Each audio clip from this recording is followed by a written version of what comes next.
सध्याची माझी फेज अशी आहे की काही सांगू शकत नाही। तर चला 9वा महिना आहे आणि 9व्या महिन्यामध्ये ह्या खूप साऱ्या गोष्टी होतातच आणि वजन पण खूप जास्त वाढलेलं असतं, त्यामुळे सगळ्या गोष्टींचा त्रास होतोच। अंघोळ झाल्यानंतर लगेच असं खूप जास्त थकल्यासारखं होतं, तर बराच वेळ मग बसूनच मी नंतर बाकीचं जे काही आहे तर ते माझं आवरून घेत असते।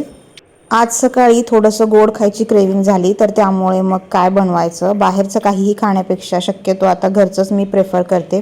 मान्य आहे की बऱ्याच वेळेला खूप जास्त बाहेरचं खावंसं वाटतं, तर त्यावेळेला खातेच, पण सारखं सारखं खाणं पण आपल्यासाठी चांगलं नाही आहे। तर त्यामुळे मग घरीच मस्त शेवयांची गोड खीर बनवली होती आणि तीच खाल्ली। त्यानंतर आंघोळ करून मस्त अशी रेडी झाले आणि तुम्ही पाहू शकता हा ड्रेस खरंच खूप छान आहे, क्वालिटी, कलर, डिझाईन सगळं काही मस्त आहे आणि परफेक्टसुद्धा आहे। तर ज्यांना कोणाला पाहिजे असेल त्यांनी कमेंटमध्ये लिंक टाईप करा, मी तुम्हाला हा ड्रेसची लिंक देते। त्यानंतर सध्या पावसाचं वातावरण असल्यामुळे कुठे पण जायचं म्हणलं तर आमरेला आमची घेऊनच जावी लागते। तर टियाला मी क्लासला सोडण्यासाठी जात होते।